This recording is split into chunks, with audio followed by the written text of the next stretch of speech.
L'objectif, c'était pas de finir la course, c'était pas de la terminer en fait, parce que j'y voyais pas l'intérêt là, dans l'immédiat, mais par rapport à où je partais, c'était vraiment d'être sur la ligne de départ. Est-ce qu'il y a un moment où tu t'es dit j'abandonne? C'est vraiment une paroi d'escalade, enfin, tu te demandes presque par où tu vas passer, et t'as 2000 mètres en pic à prendre. T'as une fatigue, au moment de passer la ligne, tu le sens pas, tu vois, mais 10 minutes après, j'étais allongé sur un banc, je me suis endormi. Qu'est-ce que t'as appris sur toi en 170 km en montagne, seul? Déjà, c'était mon premier format aussi long, donc j'avais déjà fait une nuit dehors, mais pas deux. En haut du Maïdo, dans ta gestion de course, au moment où je suis passé, il faisait très froid, donc s'arrêter là, c'est pas forcément la meilleure idée du monde parce que tu te cailles et tu te refroidis trop vite. Et est-ce que tu penses qu'aujourd'hui l'ultra te rend plus heureux ou plus exigeant avec toi-même? C'est une passion aussi en même temps, Ouais. donc l'exigence, tu la crées un petit peu inconsciemment, j'ai envie de dire, encore une fois, toute l'année avec tes entraînements, etc. Parce que partir sur des courses comme ça, voilà, tu t'entraînes pas la veille, donc tu as forcément une rigueur et une exigence envers toi-même toute l'année dans ta prépa. Salut à tous et bienvenue sur Run with Hugo, le podcast où on parle de sport, de passion, d'aventure. On a commencé le hand ensemble à peu près 12 ans. Des entraînements le mercredi, des matchs le week-end, des rêves d'ado. Mais aujourd'hui, il est là, face à moi. Il vient de terminer la Diagonale des Fous, deuxième de sa catégorie. La Diagonale des Fous, c'est 170 km, du dénivelé, de la souffrance, de la solitude. Et j'avais envie de comprendre comment on passe du gymnase de hand à un des sentiers les plus durs du monde. Salut Charles, merci d'être là. Et bah salut Hugo, merci, plaisir d'être là. Donc si on revient quelques années en arrière, à quel moment tu t'es dit que tu voulais faire de l'ultra trail? Et bah écoute, je peux pas revenir tout de suite sur le moment où j'ai voulu en faire parce qu'il y a tout un déroulé quand même qui a commencé comme beaucoup de gens, pas forcément sur le sport, mais au moment du Covid où le hand globalement s'est arrêté. Bon, de toute façon, tu vois bien de quoi je parle. Et en fait, je me suis mis à courir à ce moment-là, mais vraiment sur route parce que du coup, ici, on n'a pas de montagne, donc c'est un peu galère. Je me suis mis à courir. J'ai commencé à faire du vélo, je faisais du VTT avant, mais je me suis mis sur la route.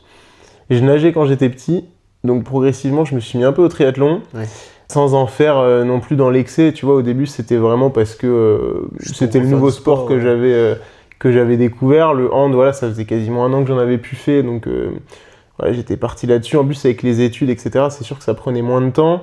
Je suis parti en fait au Maroc en 2023, début 2023. J'ai fait une course là-bas totalement par hasard dans les montagnes de l'Atlas à Amizmiz sur un 30 km qui était justement mon premier trail.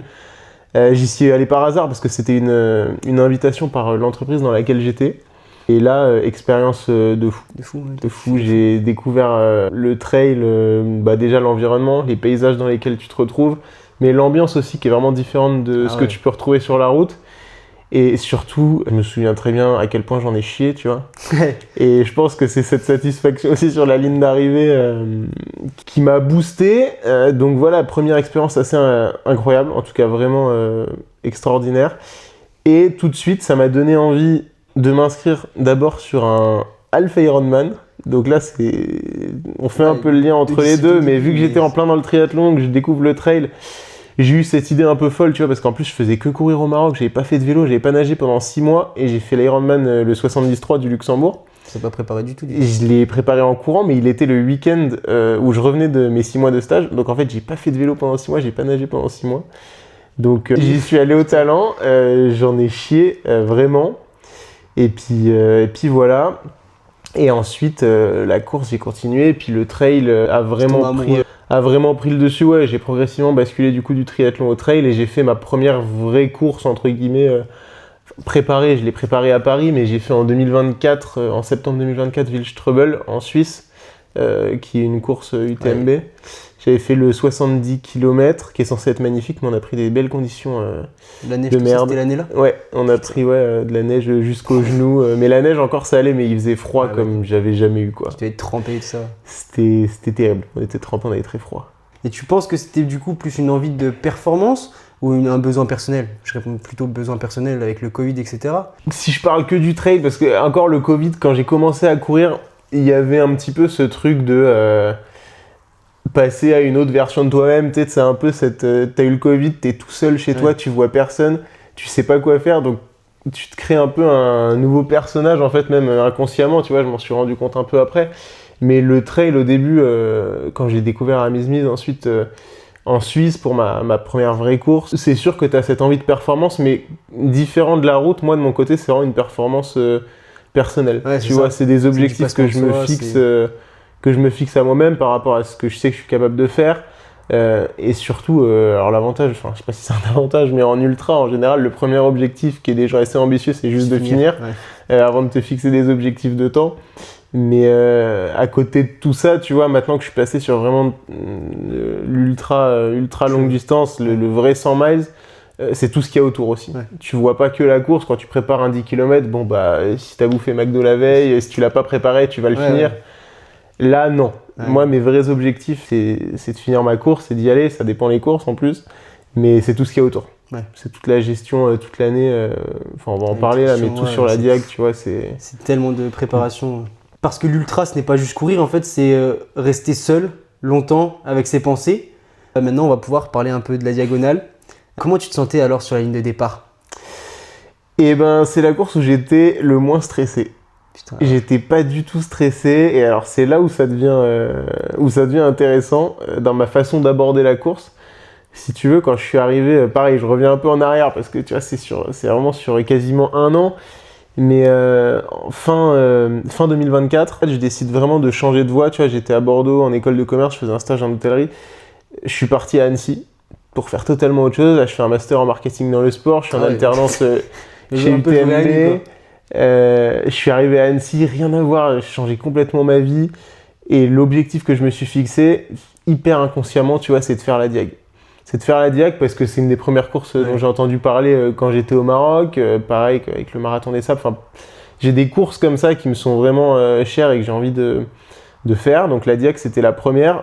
Je me suis dit, allez, tentons les packages. J'ai eu ma place. Donc à ce moment-là, en fait, c'est marrant, mais quand tu es dans l'écosystème à Annecy, t'as tellement de coureurs d'ultra et même de triathlon, enfin tout le monde fait du sport. Ça booste aussi, quoi. C'est un environnement qui te permet de... Ça booste et surtout tu normalises le fait de le faire en fait. Donc si tu veux, je pense que ça m'a un peu aidé au début parce que j'ai considéré ça normal de faire la diag, alors que si je l'avais préparé à Metz, tu vois, je pense que ça aurait pas été la même prépa.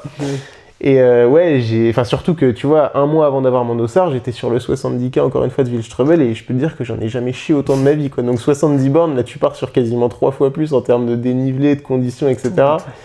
Bref, j'y ai pas trop pensé. Et l'objectif que je me suis fixé au tout début et qui a été vraiment ma ligne conductrice pendant toute la prépa, l'objectif c'était pas de finir la course, c'était pas de la terminer en fait, parce que j'y voyais pas l'intérêt là, dans l'immédiat, mais par rapport à où je partais, c'était vraiment d'être sur la ligne de départ. Okay. De prendre le départ, tu vois. C'est souvent les courses, il y a 90% c'est de la prépa. Bah ouais. Et tu vois, quand tu fais un 10K, tu te fixes un temps. Quand tu fais... maintenant, si je pars sur un format en dessous de 100 km, je vais vouloir faire un temps, etc.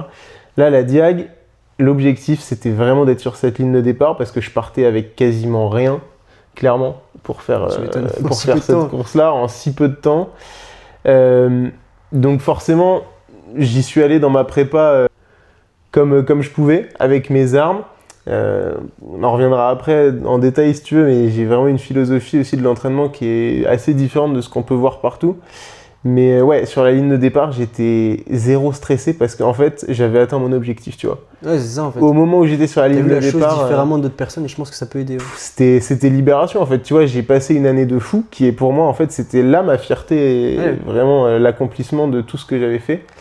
Et après, c'était que du kiff. C'était que du kiff, donc que ça dure 25 heures ou 66 heures, tu vois, en fait, peu importe.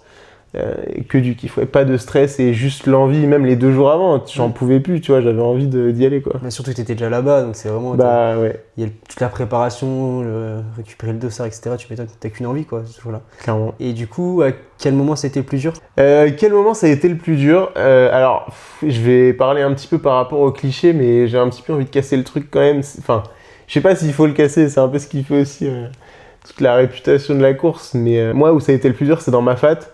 Mais c'était pas parce que c'était ma fat, mais juste j'ai pris un gros coup de mou à ce moment-là, hyper fatigué, parce que pourtant les chemins de ma fat, je les connaissais un peu, c'est des chemins qui me correspondent, il faisait pas hyper chaud cette année-là, le terrain il était sec, enfin les conditions étaient plutôt bonnes l'année dernière, mais j'ai pris un très très gros coup de fatigue parce que j'ai mal géré le lever du jour, mais aussi parce que tu passes de quasiment 0 degré à 35 degrés en 2h30 de temps. Donc je pense que ça a aussi joué aussi, tu vois, il n'y a pas que moi dans ma gestion. Peu, hein. Mais j'ai pris un gros coup de bambou pendant un bon 6-7 heures, tu vois. Bon, après sur 36 heures, tu relativises, quoi. Tu te dis bon. Mais après coup, très content parce que c'est vraiment le seul coup de bambou que j'ai eu. Tu vois, sur toutes mes autres courses en général, quand tu dépasses 10 heures, tu fais 2 heures bien, 2 heures pas bien, 2 heures bien, 2 heures pas bien. C'est très très dur mentalement. Donc là, j'ai pris 7 heures dans la gueule d'un coup, c'était très dur. Mais après, c'est reparti. Au début, pareil, j'étais dedans. Et globalement, ça s'est très bien passé. J'ai pas envie de dire que je l'ai mal vécu parce que ça faisait 1 an que je le préparais, j'attendais que ça, j'avais une envie, c'était d'être là. Donc ouais, allez, il y a peut-être 10 minutes où je me suis dit c'est fini, je vais abandonner. Mais j'allais te poser la question, est-ce qu'il y a un moment où tu t'es dit j'abandonne ? Quand j'étais dans ma fat et que je passais à côté des gîtes, je me suis dit je prendrais bien une nuit là, tu vois. Et parce qu'en fait, dans ma fat, de toute façon, t'es obligé de sortir par toi-même, tu vois. Ouais. Et je trouve que c'est bien parce que si c'est pas le cas, je pense qu'il y a plein de gens qui abandonneraient plus facilement et peut-être moi le premier. Mais de savoir que tu dois te débrouiller pour en sortir, je peux te dire que ça te bouge un peu parce que quand tu vois le Maido là, qui est la montée pour en sortir, c'est vraiment une paroi d'escalade. Enfin, tu te demandes presque par où tu vas passer et t'as 2000 mètres en pic à prendre. J'ai eu la chance, je pense quand même, de le voir de jour avant de monter la nuit, mais des fois ne pas le voir, je pense que c'est pas mal. Tu te poses ça, genre. Et du coup, à ce moment-là, est-ce que t'as des pensées qui t'ont fait, enfin des pensées spéciales qui t'ont fait continuer pour pas abandonner ou... Ouais, bah la diag c'est vraiment spécial. C'est à part, moi la seule pensée que j'avais, c'était même pas par rapport à tout ce que j'ai fait cette année, mes entraînements et tout, mais c'est juste de respecter la course en fait. T'es sur une course de légende. Il y a des milliers de gens qui veulent un dossard tous les ans, tu vois, rien que d'en parler, à chaque fois ça me remet des frissons là et c'est ouf, mais juste de respecter le dossard. Enfin, personnellement, si j'avais abandonné, je m'en serais vraiment trop voulu, surtout que j'avais la chance d'être dans des temps de passage qui étaient très bons, tu vois. Donc en fait, si j'abandonnais dans ma fat, il y a des gens qui étaient encore 50 km derrière et il me restait, au moment où je suis dans ma fat, il me reste quasiment 50 heures pour finir, tu vois. Là, je me rappelle, je te suivais un peu sur le tracking. Donc, bien, franchement, t'étais bien. C'était chouette à voir. Hein. Ouais.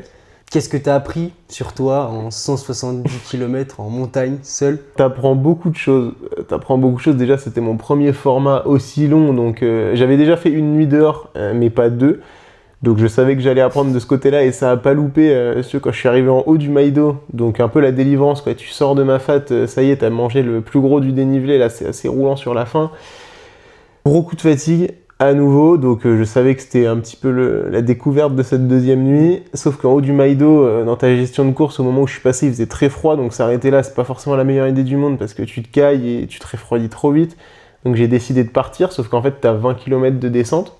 Et 20 km, quand on a déjà 120 dans les pattes, c'est très long. Et en fait, je me suis endormi en courant, tu vois, typiquement. Ouais. Donc, mais vraiment endormi en courant. Genre... comme quand t'es en cours en lendemain de soirée et que tu tombes sur ta table sans t'en rendre compte, tu vois, je courais et je me suis cassé la gueule dans les buissons et vraiment j'y suis resté, j'ai dormi 20 minutes et après je suis reparti nickel. Donc en vrai ça me fait rire parce que ça s'est bien passé, tu vois. Ça te faire super mal, il y a des sentiers qui sont vachement plus escarpés. Après, les sentiers étaient assez safe. Ouais. Entre guillemets, je me sentais un peu partir, mais en fait, je pensais pas vraiment que je pourrais m'endormir en courant. Donc, je me suis dit vraiment, au moment où ça va plus, je m'arrêterai. Et bon, c'est arrivé avant. Mais donc, ouais, t'apprends là-dessus, sur ta gestion de course, sur la nutrition. J'ai appris pas mal, mais globalement, mon plan que j'avais mis en place, il a très bien fonctionné. J'ai pas grand-chose à revoir là-dessus. Pas de problème digestif, truc de truc. Non, j'ai beaucoup de... je dis toujours que j'ai beaucoup de chance, mais encore une fois, je le travaille beaucoup. Ouais. Donc, ouais, c'est très bien passé. J'ai des plus gros problèmes, c'est vraiment la nutrition qu'il faut que j'arrive à bosser parce que je vomis avec chaque course quasiment. Tu vois. Bah, tu regardes de toute façon les abandons, c'est 80% des gens qui ont des problèmes digestifs. Et en tout cas, cool que t'aies pas eu de problème comme ça parce que sur une course comme ça... ça peut être très très long. Ça peut être très très long si t'as ce genre de problème et surtout qu'en général, ça passe pas tout de suite, quoi.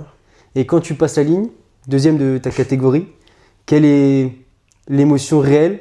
Le deuxième de ma catégorie, très cool, je suis content. C'est pas ce que je suis venu chercher, donc c'est un peu la cerise sur tu le savais gâteau. avant de finir ou alors c'est vraiment quand t'as fini on t'a dit Non, je le savais parce qu'on a fait un peu la bagarre avec le premier sur la fin où il était devant tout le long, j'ai un peu rattrapé sur la fin et puis au final Ouais, donc t'étais quand même on s'est un peu tiré la bourre et il est arrivé avant, je suis arrivé deuxième mais tu vois c'était pas ton objectif, comme tu disais, c'était pas ton objectif principal. Ouais. En fait ça m'a rien fait dans le sens où j'étais vraiment là pour la finir et encore une fois, il y en a plein qui m'ont dit au début de la course, non mais t'y vas pour être premier espoir et tout. Je lui ai dit non, si j'y vais pour être premier espoir, c'est le meilleur moyen de pas juste arriver au bout en fait. Et tu regardes, il y a plein de gens qui ne l'avaient jamais couru. Je leur demande c'est quoi leur objectif. Ils me disent ouais, je veux faire 40 heures, 42 heures et tout. 80% ils ont abandonné. Ils ont abandonné, tu vois, parce que tes temps de passage sur la diag, encore si tu l'as déjà fait une fois, pourquoi pas. Mais t'as tellement de paramètres qui rentrent en compte. La nutrition, la météo, le machin. Ben, le terrain là-bas, il est d'une année à l'autre, ça peut être vraiment très très différent. Tu vois, sur un UTMB, tu peux te projeter un petit peu. C'est pas pareil. Là, il y a vraiment énormément de paramètres qui rentrent en compte. Et pour revenir sur la ligne d'arrivée, c'est bizarre, mais au moment où je la passe, je suis content, tu vois, mais pas autant que ce que je pensais. Mais parce que je pense déjà, t'as la fatigue. T'as une fatigue au moment de passer la ligne, tu le sens pas, tu vois, mais 10 minutes après, j'étais allongé sur un banc, je me suis endormi. Ouais. Donc je pense que t'as la fatigue. Et surtout, c'est plus un accomplissement et une fierté, en fait, que tu te fais à toi-même. C'est très personnel, en fait. Tu vois, je m'en suis rendu compte après. Et encore une fois, c'est même pas tant la course. Moi, les premières images qui me sont venues, c'est en fait de me rendre compte de tout ce que j'avais fait sur cette année, tu vois. Et souvent, ça prend plusieurs jours. Bah ouais, je te dis, c'est vraiment l'accomplissement de tout ce que j'ai fait sur cette année et même pas juste la course. À mon échelle, j'ai sorti une prépa pour du coup le 73 de Vichy, de Rémiche, que tu as fait aussi. Je sortais de nulle part, j'ai jamais fait de triathlon. Et au moment où je passe la ligne, pareil. Je me suis dit, ok. Et en fait, mais j'étais tanné, hein. Je me suis allongé sur le parking, dormir par terre et tout. J'ai fait une micro-sieste. Mais sur le moment, tu fais, ouais, bah ok. Tu vois, c'est vraiment. Et par contre, les jours après, tu te dis waouh, c'était vraiment cool. Ça, je te disais tout à l'heure, c'est la seule course où j'ai pas été stressé au départ. Parce que même des courses au saucisson, hein, t'as la pression, je sais même pas pourquoi des fois, alors que tu y vas pour rien. C'est que chaque départ, c'était comme avant chaque match de hand. Oui, c'est vrai. T'as cette petite boule au ventre. Mais là, pas de pression au départ. Et à l'arrivée, tu vois, c'est la seule course pareil, au moment où je passe la ligne, que j'ai envie de refaire. Putain, alors que c'est la course où j'en ai le plus chié, tu vois. Normal. Mais au moment où je passe la ligne d'arrivée, j'ai envie de la refaire. Alors qu'en général, t'as envie de les refaire les courses, mais quelques jours après, tu vois. Tu prends une claque, tu dis ok, est-ce que j'aime toujours ça? Non, mais totalement. Donc ouais, il y a vraiment, t'as ce truc différent sur la diag qui est incomparable. Et aujourd'hui, quelle place prend le sport dans ta vie? Beaucoup, j'imagine. T'as une idée d'une semaine un peu type d'entraînement que tu fais en termes de bornes, en termes de tout ça? Tu vois, déjà d'être arrivé à Annecy, maintenant je fais mes études, je fais un marketing dans le sport, un master en marketing dans le sport. Je suis en alternance à côté chez UTMB, je cours les courses du circuit UTMB. Enfin, ma vie là aujourd'hui, tu vois, c'est l'écosystème, c'est 100% dans le sport. Alors c'est ce que je voulais, donc c'est trop cool. Ouais, tu kiffes. Moi, je kiffe ma vie. En plus, une semaine type, tu vois, ce qui est bien, c'est que quand t'es dans ce type d'entreprise, dans ce type d'environnement, tout le monde court un peu aussi. Ouais. Je vais dire, c'est facile à caler dans le sens où les gens comprennent. En fait, tu vois, donc tu vas courir midi. Tu vas courir 2 heures entre midi, personne te regarde mal, enfin tout le monde fait pareil, tu vois. Il n'y a pas de souci à prendre parfois un peu plus de temps, moins de temps, machin. Ah, c'est vrai que c'est sûr que ça change. Donc c'est sûr que c'est fou. Maintenant, une semaine d'entraînement type, c'est entraînement tous les jours, du lundi au vendredi en général, entre midi, globalement. 1h30, puis après le week-end, sortie longue quoi. Ouais. Et puis beaucoup de travail qu'on ne voit pas, qui est beaucoup de renforcement musculaire, accompagnement chez le kiné, etc.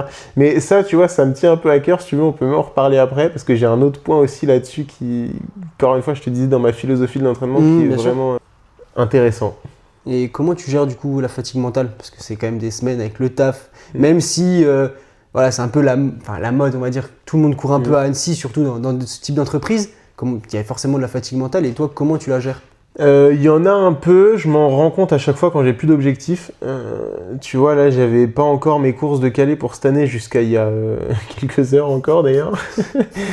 Et quand t'as pas tes objectifs, c'est difficile. Ouais. Tu vas t'entraîner parce que tu sais que tu vas avoir des gros objectifs et t'as besoin d'y aller. mais des fois ça te saoule.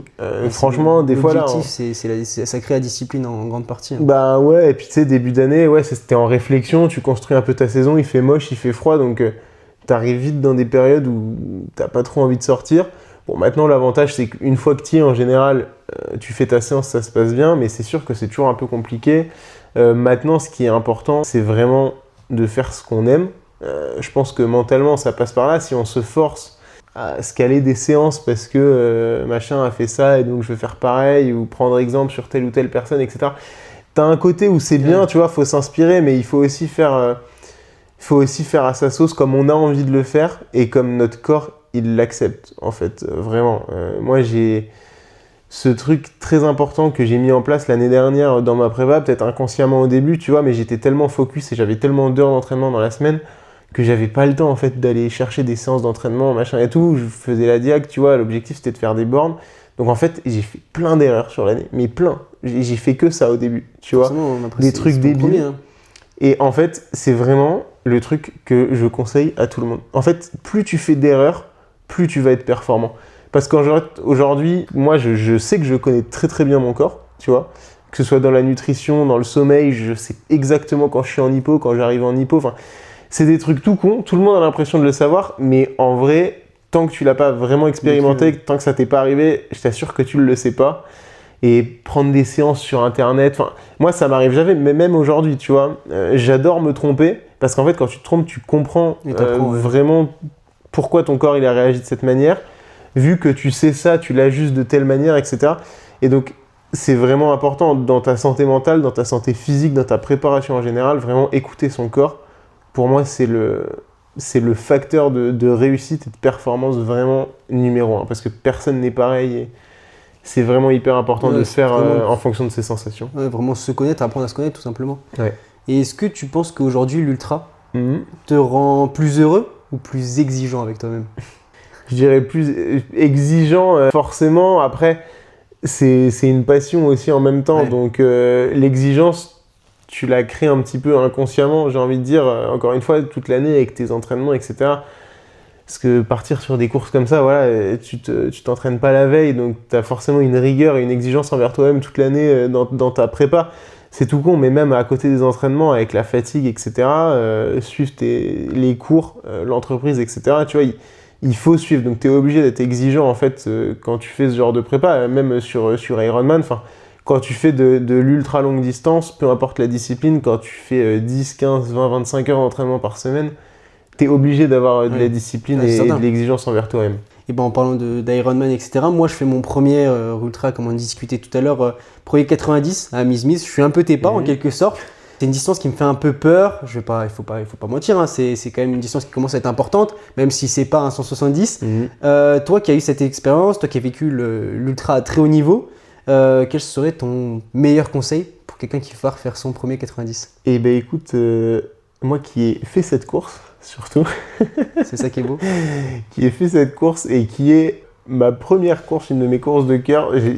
Ça va changer un petit peu, tu vois, mon avis va être assez différent. Mais je peux donner un peu les deux. Mais cette course-là, il ne faut pas la prendre juste comme un objectif de distance et de performance à part entière, mais vraiment comme une aventure humaine, parce que tu vas retrouver vraiment l'essentiel, en fait. Tu vas te retrouver face à toi-même, mais l'organisation, la course, là où tu vas passer, etc., en fait, tu te retrouves face à des paysages, à des populations. Et du coup, tu penses pas que la clé, voilà, ça va être vraiment l'allure, la gestion, tout ça, c'est vrai, vraiment profiter de l'instant et... Ça en fait partie, mais pour y arriver, il faut te dire que tu as envie de profiter, tu as envie de découvrir les montagnes de l'Atlas, population locale, faut y aller vraiment pour ça. Comme une aventure finalement. Faut y aller vraiment pour une aventure. Faut y aller comme une aventure et si tu y vas pour ça, tu t'es entraîné derrière, tu vois, la course, elle va se dérouler. Maintenant, on va parler un peu de tes projets.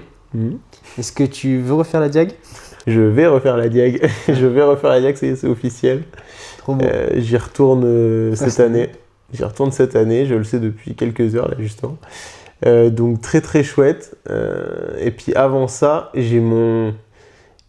diag, je vais y retourner pour la finir. Tu vois, j'ai pas du tout envie de l'aborder en me disant que j'ai envie de faire ce chrono par rapport à ce que j'ai fait l'année dernière. À la limite, tu vois, je peux me dire que j'ai envie de faire mieux sur cette section de Mafat où j'étais dans le mal, Bien tu ce que vois. tu disais tout à l'heure, ouais. Mais c'est fou, mais tu vois, sur la Diag, tu peux être mieux dans toutes les parties l'année d'après, mais faire un chrono plus conséquent, tu vois, ça veut rien Bien dire. sûr, Ou moindre également. Sur 170 km, t'as la météo, il y a tellement de choses qui peuvent Il y a plein de choses. changer une course, même si t'es plus préparé, même si t'es plus prêt, tout simplement. Ouais. Donc l'idée, ouais, ça va être de faire la Diag en fin d'année, ce sera ma dernière course. Donc gros objectif. Avant ça, j'ai ma première course là en avril qui est le Mute, donc du côté de Madère Iceland Ultra Trail, qui 110 et 7000. Donc un beau morceau, une traversée de l'île aussi. Ouais, comme ça. Donc, depuis que j'ai fait la Une Diag, diagonale quoi, finalement, mais de Madère. Je me suis dit ça, tu vois, quitte à traverser les îles, bah Je autant pense que faire, cette route, elle doit être vraiment chouette aussi. autant faire celle-là aussi. Et là, pour le coup, maintenant que j'ai un peu d'expérience sur Ultra, j'ai fait 3 courses aujourd'hui au-dessus de 100 km. Je sais comment les aborder, comment les gérer. Donc l'objectif là, ça va être de finir, c'est sûr, c'est cool. Mais j'ai envie de faire une perf là. Donc je vais pas partir en me disant j'ai juste envie de finir. Soit t'y vas, soit. Je vais T'essayes de tout tenter quoi. Je vais la jouer un petit peu qui tout double. Je vais me mettre des temps de passage assez serré. Assez serré, assez violent. Enfin l'idée c'est vraiment de sortir de ma zone de confort, tu vois. C'est bien de changer un peu aussi, ouais. Et si je pète en route, j'espère avoir le temps de finir. Et si je finis pas, je m'en voudrais pas. Et c'est quoi ton rêve ultime dans l'Ultra Trail? Faire les quatre grandes, la Western et la Hard Rock. En plus de la Diag et de l'UTMB, mais c'est sûr qu'elles sont dures à avoir celles-là. C'est un peu comme la Diag, hein. Tout le monde en entend parler chez nous, mais c'est une course de Français. Hein. Bah ouais, maintenant en France, la Diag et l'UTMB c'est déjà dur à avoir. Mais ouais, mais tu vois là où il y a la nuance, c'est que la Diag c'est quasiment que des Français. Comme sur la Western ou la Hard Rock. En fait, c'est des courses très locales. Tu vois, les Américains, etc., je suis même pas sûr qu'ils la connaissent tant que ça, la Diag. C'est vraiment une course qui a la réputation très Frenchy. Okay. Et comme la Western, hein, tu regardes les start list, t'as 3 Français dedans tous les ans. Ouais, c'est vrai. Donc c'est un peu... voilà, c'est des courses qui sont compliquées à avoir, mais ouais, c'est sûr, ça me fait rêver. Puis après, à côté de ça, là, petit à petit, j'ai des projets hors course, un peu plus perso aussi, qui arrive. J'ai un gros projet l'année prochaine du côté du Maroc aussi, qui est en cours de construction, donc je vais pas tout dire maintenant. Non, c'est ça. On souhaite en tout cas de la réussite. Et puis dernière petite question sur des projets, du coup, tu cours pour gagner ou pour devenir quelqu'un? Je cours pas pour gagner, parce que encore une fois, courir pour gagner, c'est la meilleure façon de se foirer, à mon avis. Donc je cours déjà pour moi, et puis pour voir où ça va me mener, tout simplement. Ça. Mais ouais, la passion avant tout. Ouais. Super. Bon, du coup, maintenant, on va passer sur un format un peu rapide. Je vais te poser 5 questions et j'aimerais que tu me répondes le plus vite possible. Première question, la diagonale en un mot. Une fête. Ton plus gros moment de doute? Dans Mafat pendant la diagonale des fous. Une erreur que tu ne referais jamais? Prendre des séances sur internet. Ultra trail passion ou obsession? Obsession. Et si tu pouvais parler au Charles de 15 ans qui était au hand, tu lui dirais quoi? Fonce et te dis pas que c'est pas possible. C'est joli. Bah écoute, merci beaucoup pour cette interview, ce podcast. J'espère que ça vous a plu. N'hésitez pas à liker, commenter, partager. Encore merci d'être venu, merci de t'être livré. Merci à toi. Et puis on se retrouve bientôt pour un prochain podcast. Ciao. Ciao.